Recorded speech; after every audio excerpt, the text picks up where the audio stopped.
There we go.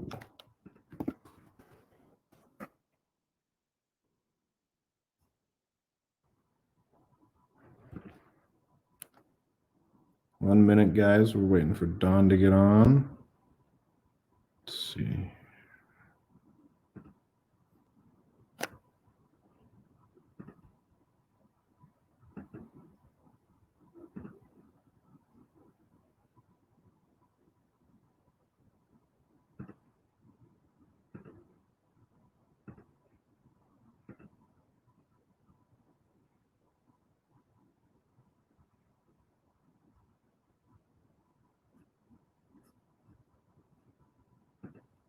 Awesome.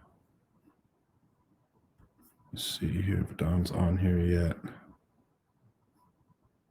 Still no Don. Let me know if you guys can hear me and everything else.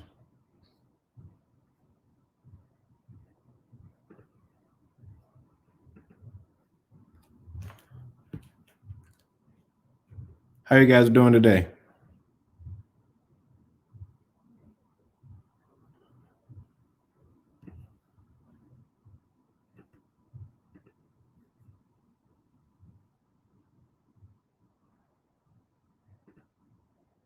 What's going on, Noah?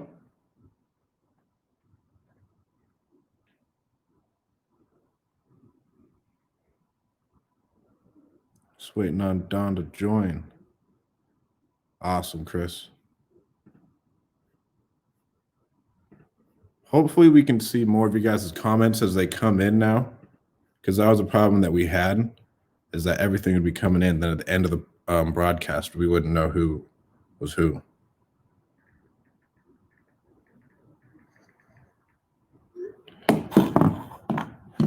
Now we're just waiting on Don. How's business been for you, Chris? I see you posting.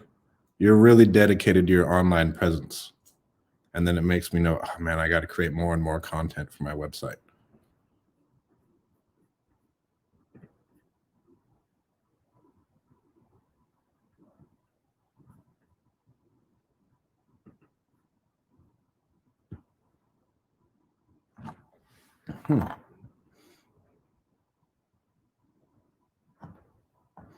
Hey, Jason.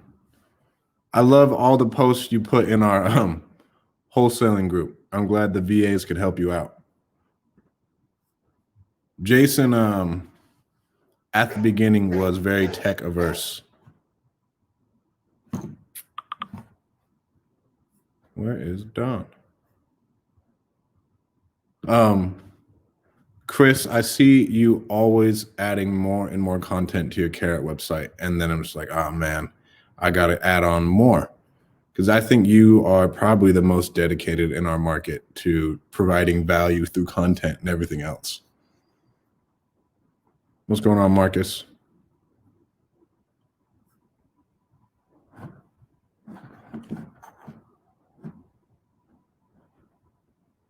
wonder where Don is.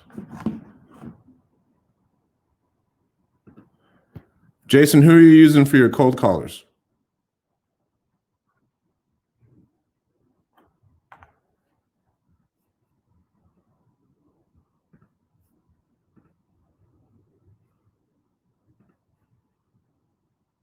What's going on, Hayden?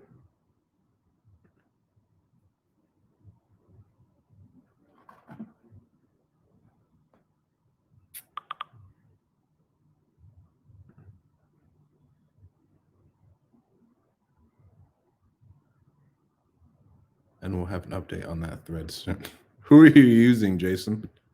While we're waiting, I'll tell you guys what we're doing in our business. So we just started a new call center called Call Magicians. If you guys are looking for cold callers, we have great people sourced from all over South America, and they have no accents. It sounds amazing, makes our lives a lot easier. There's Don. Hey, sorry about that. You get all those phone calls and they run longer than you expect them to. That happens, man. Anyway, how you doing? I'm doing good, man. How about you? I'm doing fantastic. All right, man. So you guys, this is Don Costa. He is an awesome flipper. He's flipped over he's flipped thousands of houses in the Central Valley. What else? He's been through one full market cycle. We're about to go through another one. He's going to share his journey about how he kind of got started, what it was like. I really am interested to know before the first market cycle, during the market cycle, and then what it was like afterwards. And like what was going on in your head, because I feel like the hardest thing of entrepreneurship is just, it's all up here, staying positive and everything else. Yeah, the last one, right? The last one, I was a fool. I started in knocking on doors in Fresno, pre foreclosures in 2003, driving in my car, and in the last one, I made so much money. I think like a lot of people right out of the gate that I didn't think it was ever going to end, and so I went into it with all the confidence and arrogance, and you can put me in any city and I'm going to make 10 grand in 1 week, and I'm going to rock, and I got my butt handed to me. So I got my butt handed to me in a big way. And a lot of it was just because I didn't act fast enough. I didn't take things seriously. And I didn't run a real business. So that time around I got schooled, and I went into a really, really dark place for a long time. This time around, I'm just much more, obviously not arrogant. I'm much more prepared on like what the possibilities could be. We don't know. I mean, we can come out of this thing smelling like roses. But at least I'm making preparations just in case we're not. So that makes sense. Yeah. So what did you do before real estate? Like who's Don Costa before he's Don Costa? So I've always been an entrepreneur. I think like most of us, in this business, I've always been an entrepreneur. Before real estate, I owned cell phone stores in Las Vegas. I was a bouncer, a bartender in different. I worked at Black Angus as a bartender and a bouncer. I was also general manager for Black Angus here in Fresno, which just closed, I think, a few months ago.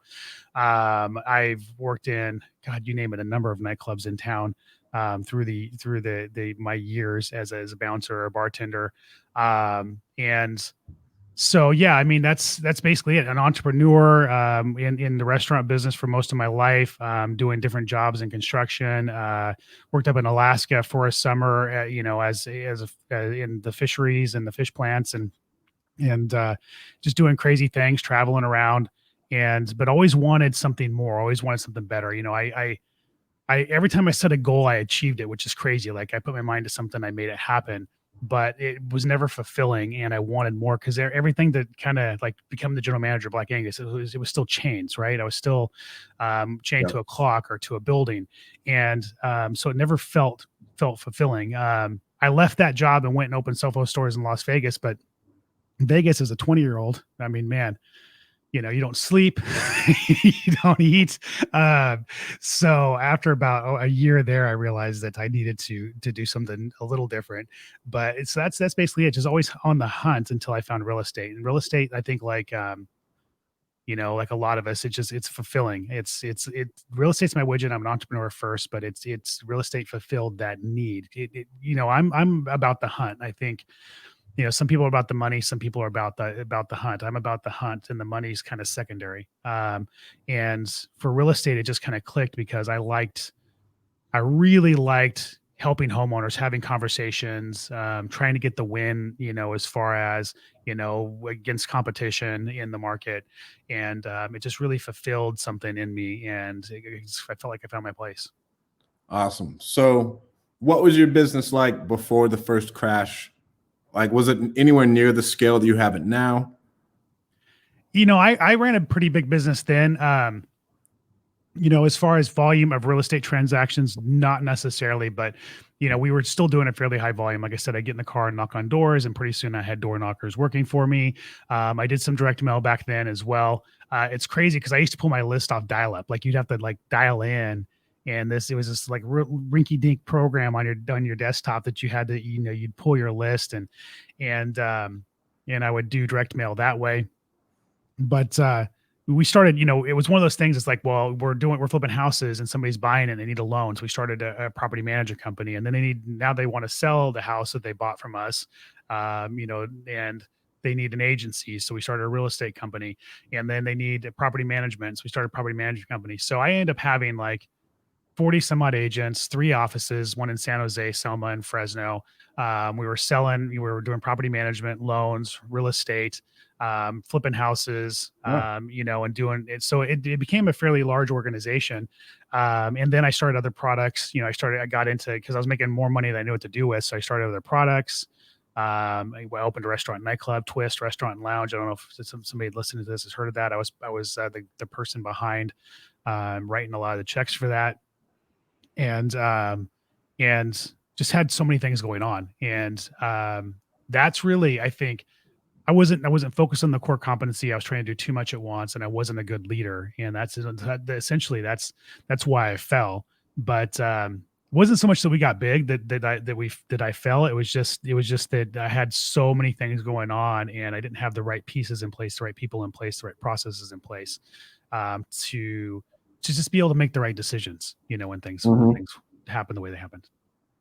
Yeah, I mean, I don't know how anybody would have seen that coming. Chris remembers Twists. Chris, Sure. Yeah, it was a pretty popular place. So we did well for as far as the crowd goes. We always had these battles with the city, which that's a whole different story. But and one of the reasons why we closed. But yeah, it was a cool place. so what could you have done? Like 3 things you could have done to save your business. I feel like one of them sounds like you got distracted a little bit. And you're just like, well, I got money. I might as well spend it on this. Open that up. I remember you telling me about like a sunglass line. A baby bottle. I mean, so the things that I could have done to save my business. One, just be a better leader. I think, that's being humble. Let me step back. Being more humble and being more realistic. One of the things that really kind of gets me when I watch social media a lot. I'm out in social media. I'm watching a lot of it. I'm doing a lot of it. Is that arrogance, and some of it's perceived arrogance. It's not, when I meet some of these people, it's not real arrogance, and Yeah. so, but it's that arrogance that it's never going to end, and that is really what hurt me. First and foremost, I had this arrogance that everything I touched turned to gold, and it was never going to end. And what happens is, when you have that arrogance in anything you do, um, you don't prepare properly, you don't work properly, you don't do the work, right? So if if you're born with a great physique, you take it for granted. You don't go to the gym as much as you should, type of thing. Yeah. So that's where the failure creeps in, where your competition creeps in, where like, if you have cracks in something and the water creeps in, and pretty soon the crack gets bigger and it starts to rot, right? That's arrogance causes a lot of that. Arrogance is that crack. And so that was number one. And so that kept me from being a good leader. It kept me from trusting my team, because I thought I knew best. It kept me from accepting reality. And so all those things come into my failure. And, the second time around, one of the things I did is I made sure I had people in place I could trust. Like, I put people in place I could trust, and I got out of their way. Like, it's amazing because, in my organization now, I don't look at the properties. I don't make decisions on the properties we buy anymore. So when somebody sends me a lead, it's like I just send it off to somebody else. Somebody else makes the decision, and I'm good with that. And what happens is, if I'm busy that day, and it gets in the right hands, the decision gets made. If it doesn't, it comes into my pocket and I'm busy, it doesn't get made, right? So, those things really, that's running a real business, and that's one of the reasons why I know that this time around we're going to fare a lot better. Awesome. Besides leadership and really delegation and business building, what else is something you wish you would have known at that point in time that you know now? Oh man, if I knew now what I knew then, or I knew then what I knew now. I think that opportunity is always before us. I think that God, how do I answer that question? Back then, I think, obviously in 2009, like when 2009 happened, I stuck my head in the sand, and I was very fearful. I was very scared of real estate. That real estate destroyed me. I wish I didn't get back into real estate after I lost everything until 2012. I wish I would have got back in 2009. Like, I wish I would have. And now it's like, so preparation for a lot of people are scared of a downturn. I've spent the last however many years preparing for a downturn. Like, we had a conversation in here in the office, and everybody's like, well, what happens if it all falls apart? And I'm like, that's the best thing that ever happened to us. Like as a real estate company, I don't want to wish for that because I don't want to wish that on the world. But if the real estate world falls apart, like that's the best thing that ever happened to our business. And so I wish I'd have known that then. Like I wish I would have known that was that failure in my life, that failure in the market was a huge opportunity. And so people need to be looking at this like that as well. You know, there's going to be a fallout in the real estate market, whether it's in the next 3 months or the next 3 years, nobody knows. But at some point, it's going to happen because it always does. And when that does happen, you need to be ready for that. And so, not being arrogant going into it, thinking it's never going to end, being real that at some point it's going to end, but that end is not a bad thing; it's a beginning. That's what I wish I'd have known. Okay. And so now I kind of want to transition to like the family aspect. Because I know at the beginning, you and your family, like when you first lost everything, you had your family. What's that? I mean, work-life balance is the weirdest thing to talk about. What was it, and what has it transitioned into as you've became more of a magician instead of the mule? You have people working for you, the process is in place. Well, I'm probably, I don't know if I'm rare or not. A lot of people will talk about lifestyle, and they want a lifestyle business. My business is my hobby. Like that's one of the things that allows me to really compete. I think in an industry like this is I'll generally outwork most people because I love what I do. Like if I chose golfing, or building my business better, chasing deals, doing that kind of stuff, I'm gonna choose chasing deals all day long. You put me on the golf course about the eighth or ninth hole, I'm gonna be like I'm gonna be done. So, and I want to be back at doing what I do best.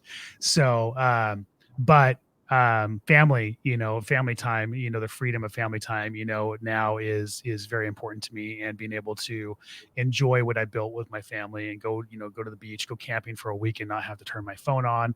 So that's really, it's like I'm either doing what I love to do and passionate about, which is putting out content and making my business better, and or spending time with my family and my kids. So one of the cool things I'm gonna be doing here in the near future, I've already kind of teased a little bit, is that my son is gonna be 16 this summer. Yep. And I'm going to teach him the business. He's in the process of learning right now. I'm reading books and stuff like that. We're going to do a whole relaunch of the Rookie Playbook podcast series where it's going to be him and and I'm going to go through, and he's going to be asking questions, and I'm going to be teaching him, and we're going to be documenting all of it. And I've even got this kind of wild idea of taking him to a lot of the people you and I know, in the real estate community, and having him learn directly from them and documenting that. And so that's something that I get to do with my son. As a father, being able to pour my passion into him. It's not something that he's avoiding. He actually wants to do it, and it gives me an opportunity to take him around the country and introduce him to really cool, important people, and open up doors for him to be able to do cool things. And it's exciting. So, see, family is important. Family right behind you. I got my little Paris running around the house. So, but yeah, so this, that's the cool thing about doing what we do and having that freedom, right? You got your kid running around the house. I get to spend time with my boys doing the things that they're passionate about. So it's fun. And that's awesome. When you told me that, what was it, like 6 months ago, that was what you're going to do with your son, I was like, that is so cool. Yeah. That'll be an awesome opportunity. Over the last 12 months, what has been your biggest failure? Oh, my Lord. That's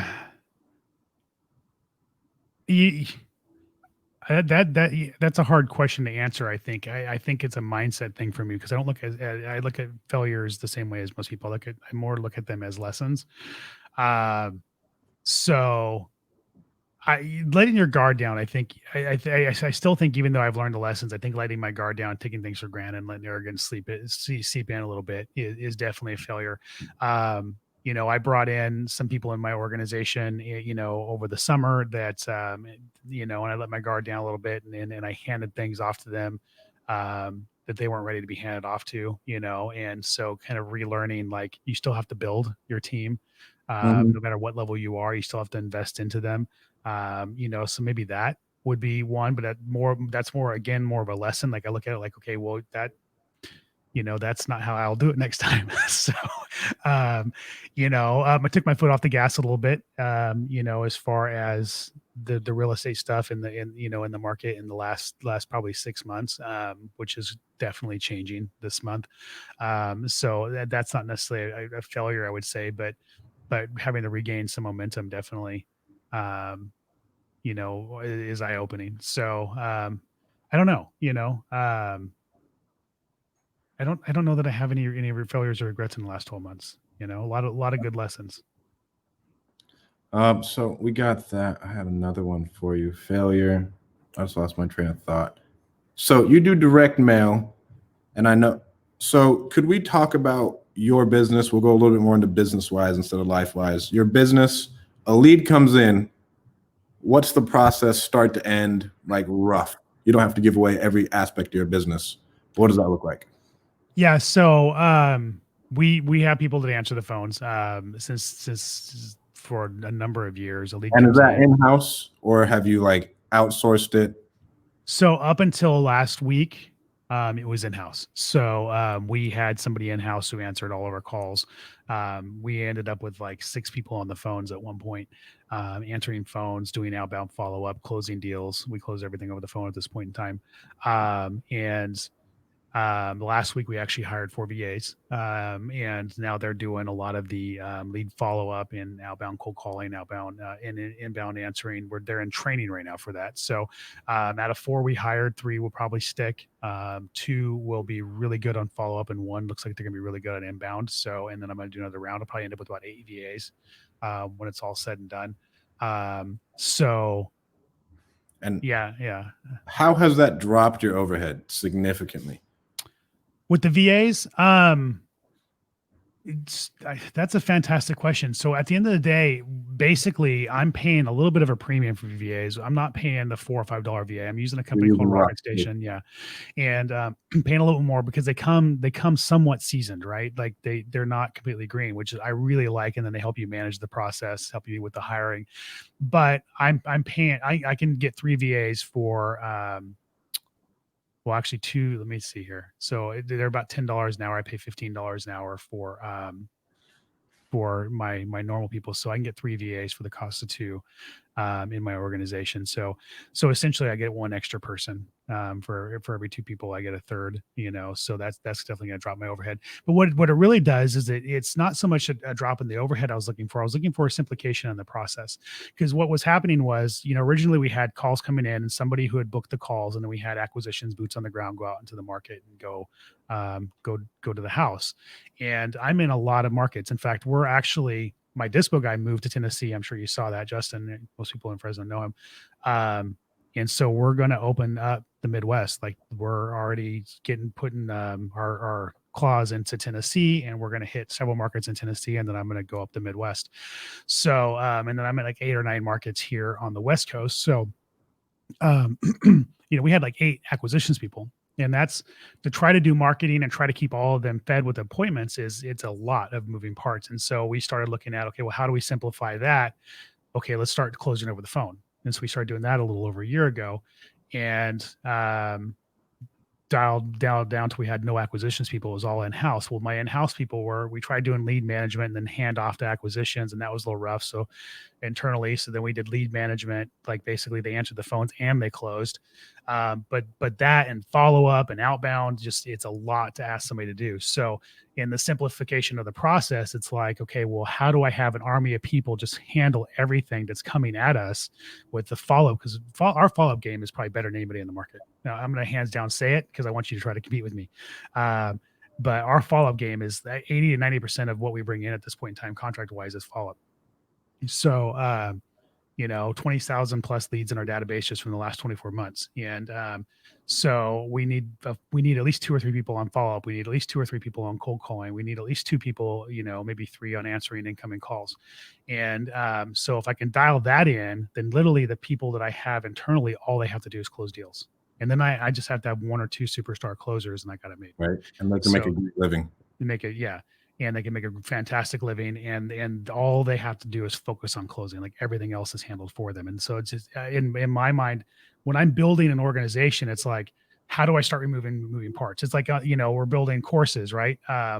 right now, and we have some things going on the back end, and I'm having these conversations, and I'm like, we're building a membership site, and I'm like, well, this membership site, there's like 5 steps to get to point A, and I'm like, how do we make 5 steps 2 steps? Because when I hand it to somebody, I want to remove the opportunity for error. Yep. And when you're systematizing your business, you what you're looking for is ways to declutter your operation. And so that's what we've been doing over the last couple of years. Is each time we get a dialed in process, I go back and I break it and go, okay, how can we make it simpler? How can we make it simpler? How can we make it simpler? Because at the end of the day, it's all it is ROI on the dollar and ROI on time. And so, and just one other thing I'll share is like, I have mapped out in my organization every dollar somebody touches. So if you all you do is answer the phones, I know I pay you X a year and you touch Y a year. Like I had a guy I paid $34,000 one year, and he was responsible for touching $500,000 in revenue in my company. I know that. I got that dialed in. So, and it maybe he touches it, acquisition touches, and dispo touches it, but I know that each one of them had a responsibility in that dollar earned. And so it's like, how do I simplify the process down to maximize that person's time so they can bring in more dollars? And that's how I look at my whole organization. Wow. All right. 1 minute. I got to go turn down Spider-Man in the background.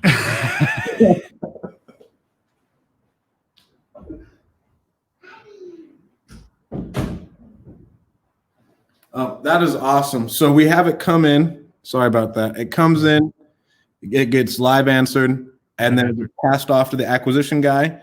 How are you guys disqualifying? Right. So it comes in for a lot. Me, if they don't want to do business in 90 days and they don't really have any motivation, we won't like, okay, they're done, but like we'll put them on a follow-up automatically. Like they'll get screened. If they aren't really ready to do anything, they automatically get pushed into a follow-up. They'll get touched the next month to see if anything's happening. Yeah. So we're a little more aggressive than that. I'll give you that. We're a little bit more aggressive than that. And in the sense that we're going to have deeper conversations to get to, is there underlying motivation, there that a lot of people may like, how do I put this? Want to answer this right. So a lot of people will hear that they're not ready to do something in 90 days. And if you dig into the conversation a little deeper, sometimes you'll realize that you can actually move to the finish line a little faster. So first we're going to probe a little deeper to see if that's an opportunity. And then we're going to be a little bit more aggressive in follow-up. What most people will put on a 30-day, we're probably going to do a 2-week. So, and we're going to we're going to spend more time building relationships. So, but I'll tell you, like we call dead. We call deads. If somebody comes in and says, basically, go to hell, F off, take me off your list, I never want to hear you again, go die in a dark, dreary hole. We're gonna still follow up with you. Yeah. So we're hyper aggressive, huh? How often are you touching them? I try and touch them like every 3 months. Oh, probably every 30 days. we're texting, we're RVMing, we're cold calling. Like we'll download our database and we'll put it in a dialer and we'll just have somebody cold call it. Yeah, and we'll just go through everything. So we're touching it multiple times from multiple different angles. And what's cool about our operation is you'd be amazed at how many people think, because we're hitting you from different directions, that we're different companies. Right. Yeah. And so they don't even realize is the same company. But so we'll hit them from like 50 different directions, and we'll hit them often. And yeah, so we're super, super aggressive about that. But again, like I always share this, like last October, we did 22 contracts in October. 19 of them were from follow-up, from several months before, 6 months before, type of thing. Awesome. So we got that, and then it gets passed over to acquisitions after. I mean, do you know how many touches it takes for you to get a deal? You're a KPI guy. So as far as when you're talking about touches for direct mail or touches for the call, the follow-up? Let's like follow up. That's a fantastic question to say how many touches it take in follow up. So when we do our average days in basically from the initial call before they go into follow up sequence is about 14 days to the contract. In follow up, that's a little bit harder to gauge because it's a little bit more random. So we have contracts we get sometimes up to 2 years later. We have contracts we get just a few months later. So I don't. Even with direct mail, I think the touches concept is overblown, and this is just my opinion, but really when you're marketing, you're throwing out a net to a certain degree, or you're throwing out bait, and you're looking for the one person to put their hand up. So you go to a pond and you know that there's fish in that pond, but you don't know which fish is hungry. And so at the end of the day, which fish is going to bite your hook out of the fish in the pond to the ones that are hungry to the ones that bite? It's random. It's completely random. Mhm. It's, did I put my hook in the right spot with the right bait at the right moment that fish just happened to be there? And it's the same thing with cold calling, direct mail, follow up. It really is random. And so to try to, it would be deceiving for me to say you have to touch them 6 times on average to get a deal.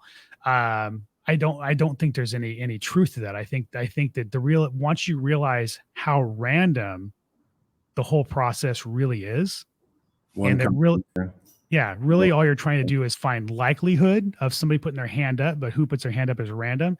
You're gonna find that you're gonna become much more aggressive in, and I don't mean aggressive in a bad thing. I just mean, I guess, hungrier in your approach as far as, I got to get on the phone and make these calls. I got to get that direct mail out. I got to get these things out in a consistent manner, because consistency is really what's important. Awesome. And so who gets an offer? Because my biggest thing is I don't like giving out offers because it blows away my leverage. Like once I give them an offer, there's no reason for them to talk to me. And they're like, what the hell is this offer? Like, I don't want to do business with you because that's just the way we have to buy things. And so at a point, like it gets qualified. And then if they're really serious, then we'll shoot an offer, email it over, take them through the process and try and get it closed. If not, I tell my people, like, we don't want to give them an offer yet until like we know there's serious motivation and reason to sell. We don't, yeah, we're essentially on the same boat on that. And no, we really avoid giving offers to anybody who won't give us a number. In a perfect world, if I'm the one doing all the acquisitions, if you haven't given me a number and I haven't gotten to a problem that you need to solve, and in a way that I can solve it and how I can paint that picture for you, then you're not going to get an offer. In a perfect world, right? Can I say that my acquisitions people follow that to the T? I think like a lot of us who run businesses that have employees, sometimes they get a little bit over anxious and they'll throw offers out a lot sooner than they should.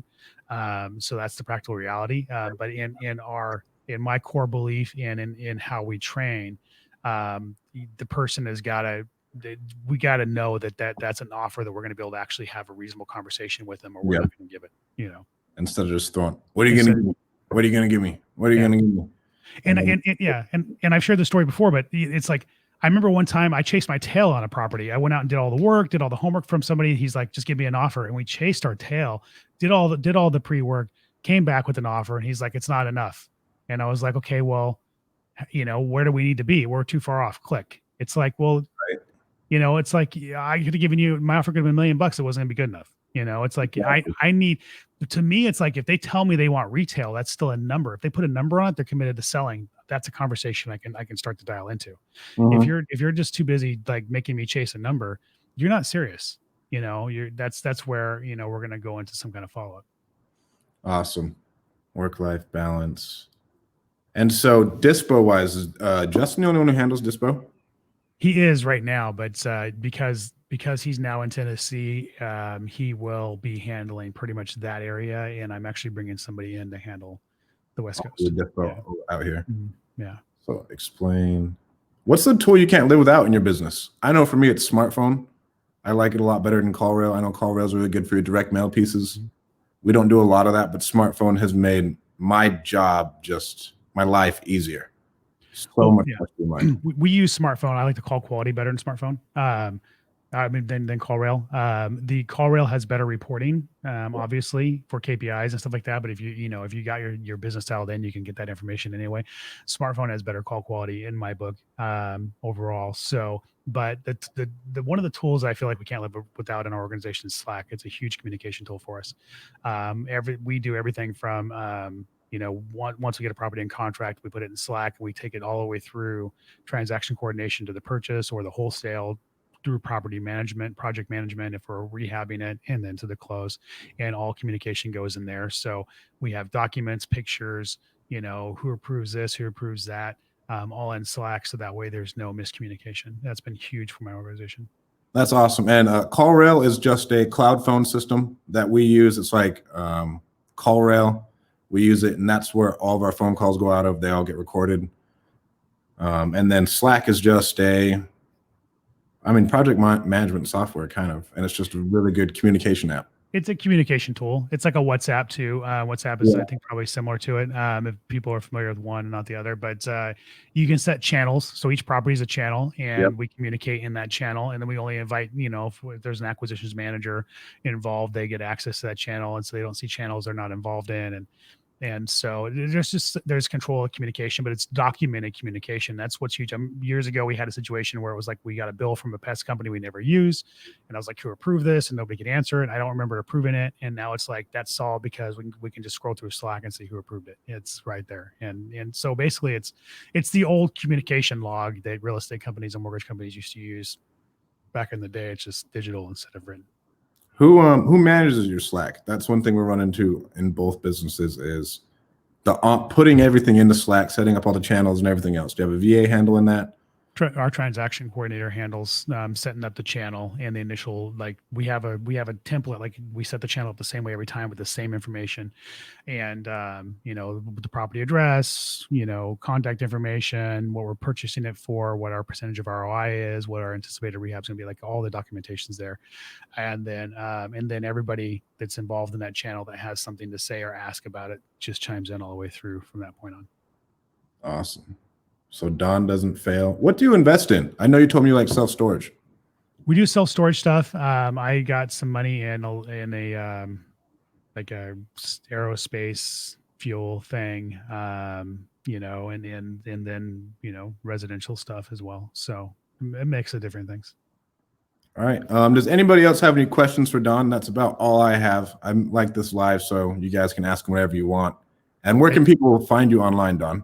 At the Real Don Costa for Instagram. I'm all over Facebook. I got a page, Flip Talk Podcast with Don Costa. We do a weekly roundtable. I'll be doing Fridays in the Fly with different people. And then of course the podcast you can find in iTunes, Stitcher, anywhere you listen to podcasts for Flip Talk, so yeah, I mean, I see right here, you guys are the reason why sellers are so angry. No, exactly. We borderline harass them. We don't harass them to the point of being angry. At least we try not to. And then, so what do you invest in? Connect with you online. Any promo codes you want to shout out or anything else? Who do you use to skip trace? Well, right now, Skip Force. If you go to fliptalk.com/skip, you can check out Skip Force, and what they have is really cool. Not discounting anybody else, but they have carrier level data, which it actually tells you like what time of day people are on the highest usage of their phone, which is, if they're on the highest usage in the afternoon, you're going to want to cold call them in the afternoon. If they're on the highest usage in the morning, you want to cold call them in the morning. Right. And that I think that information is a big game changer. That's insane. I'm going to look into that. Yeah. That is an absolute game changer. Does it tell you who the carrier is, if it's AT&T or Verizon? It may. I got to go back and double check. I haven't looked that far into it. I just know that it tells you like what time of day to call. So, wow. Yeah. How many leads do you purchase a month? Do you buy all yours at the beginning of the year and just call it a day? Pretty much different. I mean, it just depends on the list. I update them once a year, so I don't want to say it in the beginning of the year, but once a year we'll update like our. It just depends on the list we're mailing to. But just to put it in perspective, between 2018 and 2019, we did a combined total of about 2 million postcards. So now, granted, we mailed a couple lists multiple times, but I just want to put it in perspective. Like I'm not playing. I'm taking it very seriously. We did 1.2 million postcards in 2018 and just under 800,000 postcards in 2019. And I'll be kicking back up here. I actually, like I said, we took the foot off the gas here over the last few months, but like literally, I think we're up to about 50,000 postcards a month right now, coming out of COVID-19. And we're going to be back up to about 100,000 a month plus here in the near future. What is your response rate? Like 0.001%? It's like 0.04%. It depends on the list, the time of year, and the card we use. Anywhere from about a 0.04 to about a 0.08. Okay, so under 1%. What texting platform do you use? Launch Control. You go to fliptalk.com/launch. You can check out Launch Control. I think they actually look all the texting platforms that are TCP/IP compliant or TCPA whatever compliant. They're great. You know, just find the one you like best. But what's cool about Launch is Aaron really has understood the sales psychology behind texting. It's not just send a text and get a response. There's a whole sales process behind it, and they built the platform out to, you know, kind of work through that sales process, and they even have some trainings around it. So fliptalk.com/launch. Check out Launch Control. It's a great program. And then what is the number one tip for adjusting in the current market? It's a good one. Right. Look, right now, every indicator to me says that the real estate market should fall out. The bottom should just fall out. But what I'm actually seeing is most markets are staying pretty hot, and buyers are being pretty aggressive. Inventory is really, really low. My advice would be prepare for the worst and hope for the best, and just be ready. Because we don't know what the long-term implications are going to be financially. I know lenders are tightening things up. Credit card companies are reducing credit limits on people out of the blue with no rhyme or reason. And a lot of employers aren't going to be bringing people back. There's a lot of things to be concerned about economically that could really crater the real estate market. So, but right now, again, like I'm seeing, I mean, markets are hot. You know, we're moving product pretty significantly. So I would just prepare for the worst and hope for the best. Move forward. Make sure that you're not getting into long-term projects. Make sure you're not stuck in something that's going to be 8 months or a year long if you're going to be rehabbing. Buy better, buy smarter, utilize the current situation to, you know, reposition yourself in your sales strategy and buy better. And yeah, just be ready. Don't get arrogant and think that this is not going to end and that nothing happened to the real estate market. I think that would be a mistake. You know, be prepared to get blindsided by something bad, and then if it doesn't happen, we're all in a better place. Yep. And then Don don't play. Don don't play. All right, guys. Thank you so much for watching. I don't think anyone else has any more questions. Again, if you want to follow Don, find him online. He's at The Real Don Costa online. You can follow him on Facebook. Follow me on Instagram at StratDaddy, 2 T's, I only put on 1 Y, 2 Y's. Thank you guys so much. Have a great day.